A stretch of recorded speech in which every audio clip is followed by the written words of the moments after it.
A primavera está a chegar e com ela novos ritmos de leitura. Leia artigos de opinião e receba acesso antecipado a todos os episódios de Podcast Plus. Acompanhe a atualidade ao minuto. Assine hoje o Observador com até 58% de desconto e habilite-se a ganhar uma tote bag e um voucher da Livraria Almedina. Tudo em observador.pt. Poaras.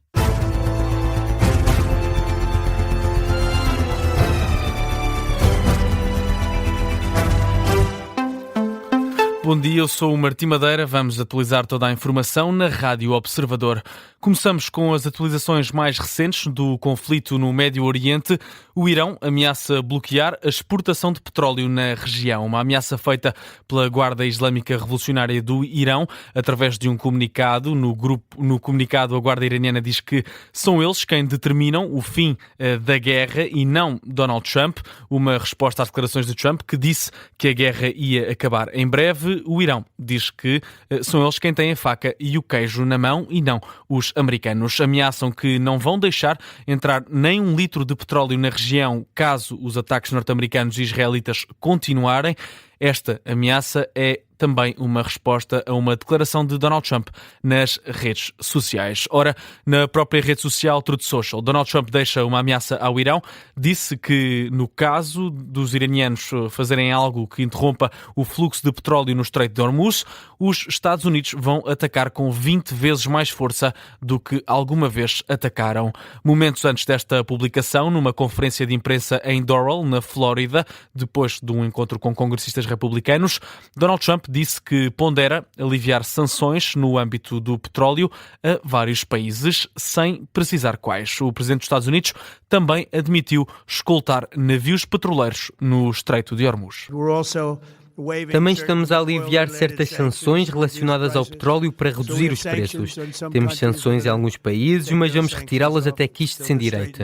Quem sabe, talvez não o tenhamos que fazer porque haverá demasiada paz. Mas quando o tempo chegar, o exército americano e os seus aliados irão escoltar navios através do estreito, se isso for necessário. Espero que não seja, mas se for, assim o faremos. E de novo, se eles fizerem isso, se eles jogarem esse jogo, vamos atingi-los a um nível que eles nunca viram antes. Donald Trump garante que não vai baixar as armas no Irão até que Teherão esteja definitivamente derrotado, ainda que acredite que neste momento o país tenha graves limitações militares. Mas não foi só sobre o Irão que se falou nesta conferência de imprensa, também se falou sobre o vizinho no hemisfério norte-americano, Cuba. Donald Trump diz que vai tomar o país se houver um acordo amigável. Muito bem. Caso contrário, os Estados Unidos vão fazê-lo de forma fácil. Pode ser uma tomada amigável, pode não ser, não importa, porque eles estão realmente nas últimas. Não têm energia, não têm dinheiro, eles estão com problemas humanitários profundos. Nós não queremos ver isso, mas eles foram muito maus para muitas pessoas, como vocês sabem, e eles fazem um acordo, ou vamos fazê-lo de uma maneira fácil, de qualquer forma. Either a deal or we'll do it just as easy anyway. As declarações de Donald Trump sobre o Irão e sobre Cuba. Seguimos com um aviso do presidente do Eurogrupo. A zona euro deve preparar-se para um período de longa instabilidade devido ao conflito no Médio Oriente. Kyriakos Pierrakakis alerta que a guerra com o Irão pode afetar as cadeias de abastecimento e voltar a pressionar os preços da energia e a inflação. Depois da reunião com os ministros das Finanças da zona euro em Bruxelas, o responsável sublinhou que, apesar da resiliência da economia europeia, teme-se que a Europa volte a enfrentar uma crise energética semelhante à de 2022. Em causa o encerramento do Estreito de Hormuz pelo Irão, uma passagem importante para o transporte mundial de petróleo. Emmanuel Macron recebe hoje, em Paris, representantes de 60 países para impulsionar a energia nuclear como pilar da descarbonização e segurança energética. O encontro, com a presença de Ursula von der Leyen, visa expandir a Aliança Europeia do setor e a debater o financiamento de novas centrais. A iniciativa ocorre num cenário de crise energética global e coincide com o 15º aniversário do desastre de Fukushima, com investimentos previstos de até 240 mil milhões de euros. A França lidera o movimento e planeia construir 6 novos reatores nucleares. Passamos para a política nacional. Depois da posse oficial, o Presidente da República, António José Seguro, começa hoje o primeiro dia oficial com o roteiro presidencial com passagens por Arganil, Guimarães e Porto. Amanhã é marcada por uma visita simbólica à aldeia de Mourísia, uma das zonas afetadas pelos fogos de 2025. À tarde, o chefe de Estado foca-se na sustentabilidade com uma deslocação ao Laboratório da Paisagem em Guimarães. O programa termina no Porto, onde será recebido pelo autarca Pedro Duarte, nos espaços do Conselho, para uma sessão solene. O encerramento desta atividade vai ser na Casa da Música, com atuações de Pedro Abrunhosa e da Orquestra Juvenil da Bonjoia. O secretário-geral do Partido Socialista acusa o governo de ter falta de humildade democrática e que isso está a ficar cara ao país. Em causa as negociações sobre o pacote laboral, que terminaram ontem sem acordo. José Luís Carneiro sublinha que o governo não se entende com os parceiros essenciais para conseguir viabilizar uma reforma. Em declarações em Évora, o líder socialista foi questionado sobre as acusações de intransigência à UGT. Prefere colocar-se à parte dessa discussão, mas lembra que o Executivo tem demonstrado falta de humildade. Criticou ainda o timing escolhido para a reunião de ontem com os parceiros sociais, à exceção da CGTP, porque foi um dia em que se deu a tomada de posse do novo Presidente da República. Sobre as acusações do governo, a UGT recusa ter sido intransigente nas negociações sobre a lei laboral. A União Geral dos Trabalhadores foi acusada não só pelo Executivo, como também pelas confederações patronais de levar as negociações ao falhanço. O secretário-geral adjunto da UGT, Sérgio Monte, acusa o governo de faltar à verdade. O que a UGT disse hoje ao governo é que a proposta, tal como está, não é suscetível de permitir um acordo por parte da UGT. Acusar a UGT de intransigência é faltar à verdade, porque foi o próprio governo que referiu que já havia mais de 60 artigos que tinham sido consensualizados.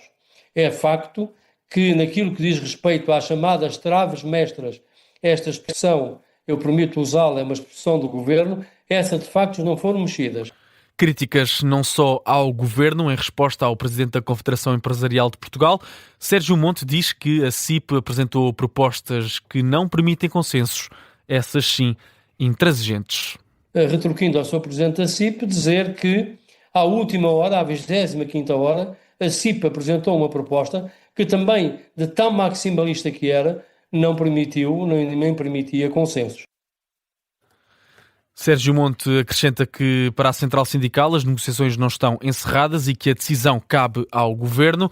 De acordo com a Lusa, o Executivo promete realizar todos os esforços para que seja possível um acordo. Certo é que a Ministra do Trabalho tinha dado a indicação há algumas semanas que, se não houvesse acordo, ia enviar o anteprojeto do Governo para o Parlamento.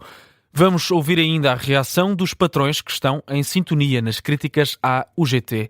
É o caso do presidente da Confederação do Turismo de Portugal, Francisco Calheiros, diz que não houve vontade política da Central Sindical em chegar a um acordo. Há 3 semanas que nós temos reuniões diárias e, portanto, chega a uma altura em que temos que saber que há condições para assinar ou não.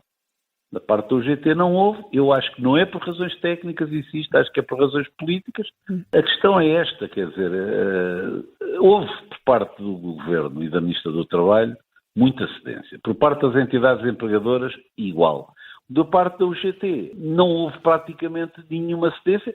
A Confederação do Turismo de Portugal não revelou que cedências foram essas. O presidente da Confederação do Comércio de Portugal, João Vieira Lopes, também diz que a UGT fechou a porta a um acordo. Hoje ficou claro para nós que a posição da UGT, apesar de falar sempre em negociação, se tinha fechado para qualquer evolução nesse processo e, portanto, a única conclusão possível é que não há acordo.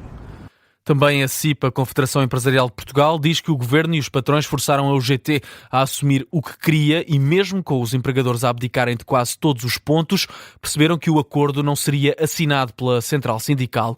A versão da UGT, como ouvimos, é outra. Seja como for, o presidente da CIP sublinha que se perdeu uma oportunidade. É lamentável que não tenhamos, do lado que restou sindical, um mínimo de esforço para dar uma oportunidade ao país. Porque é disso que se trata, não houve uma oportunidade ao país, entramos aqui numas coreografias para arranjar pretexto para desistir das negociações. A reação dos empresários ao Observador, depois de terem chegado ao fim sem acordo as negociações de ontem para a reforma laboral. Notícia de fecho deste jornal. A informação regressa às 5h30. Até já.